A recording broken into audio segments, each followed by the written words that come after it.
Music cameras, music video cameras, little inexpensive, easy to use cameras with high quality audio, microphones and preamps that capture good stereo audio. Useful for musicians who want to shoot themselves and others performing, and probably other uses as well. The Zoom started this niche, this genre, with the Zoom Q3, then the Q3 HD, Q2 HD, and now the Q4. This is the Q4. I've had it for a while, and it does okay. But I was curious about the Sony HDR-MV1, and I came up with an excuse to get one. So now I have these two music cameras to compare. It's common to hear complaints about the build quality of Zoom recorders and cameras, and I don't know, I'd say that the Q4 is sort of in that ballpark. It doesn't feel like a super solid, super well crafted tool. The Sony, however, has a real solid feel. It seems like all one piece. The problem that comes up is that the implementation of the menus and controls and available external switching and so on is actually better in the Zoom, in my opinion. The menu of the Zoom is managed through these four little dedicated buttons. So we press one here and we're in the menu, and the menu is divided up into fairly small segments, and each one of these buttons does one thing: moves you forward and backwards, selects an item, backs out of an item, and it's not like it's built extremely well, but it sure works well. The Sony, on the other hand, looks great, feels great, has these cute little metal microphones and a little cage around it.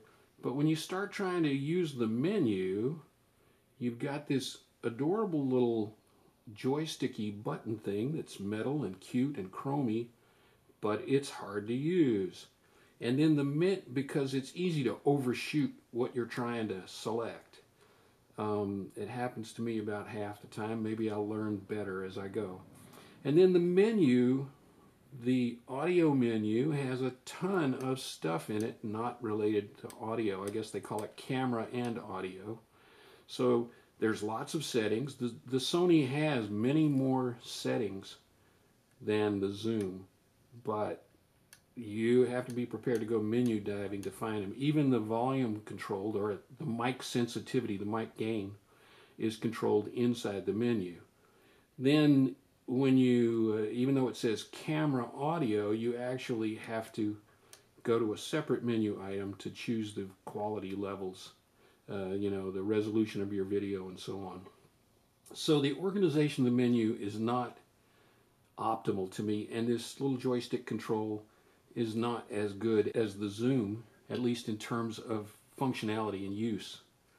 On the other hand, there are lots more options in the Sony menu. There are things like white balance.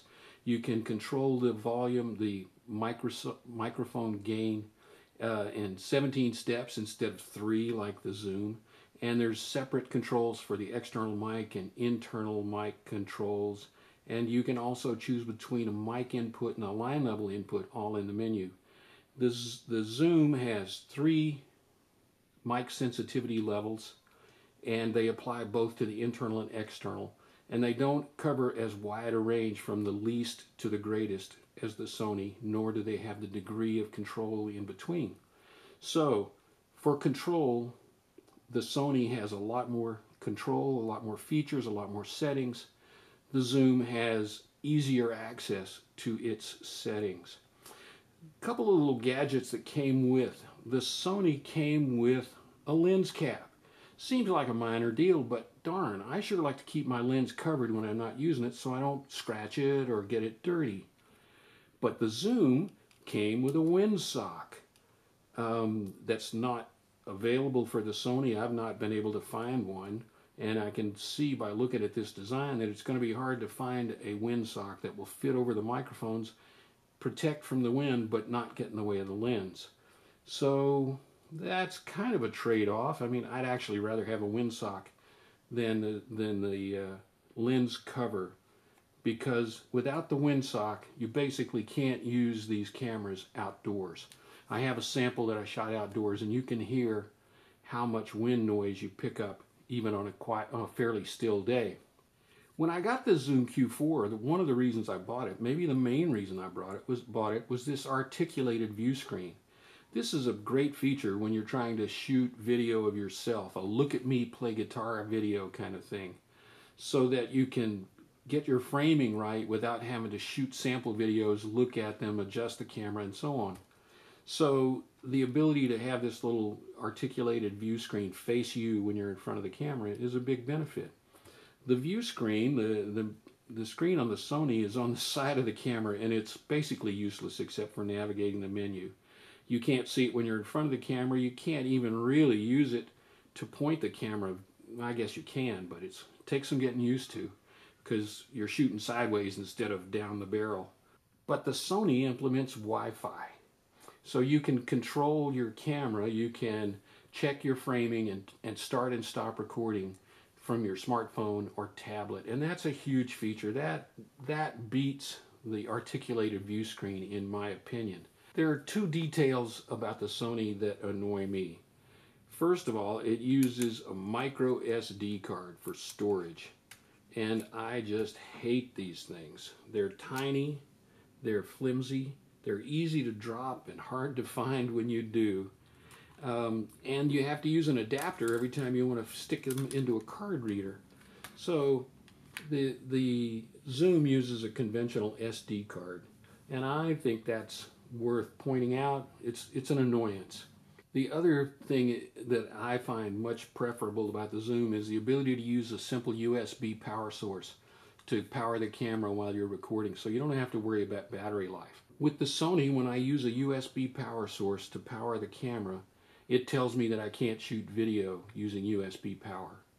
I've found a device, a Sony specific power supply that supposedly will power the camera and allow me to record, but I haven't bought it. I don't want to spend more money on this. I bought some cheap accessory batteries, and hopefully that'll get me through my longer shows.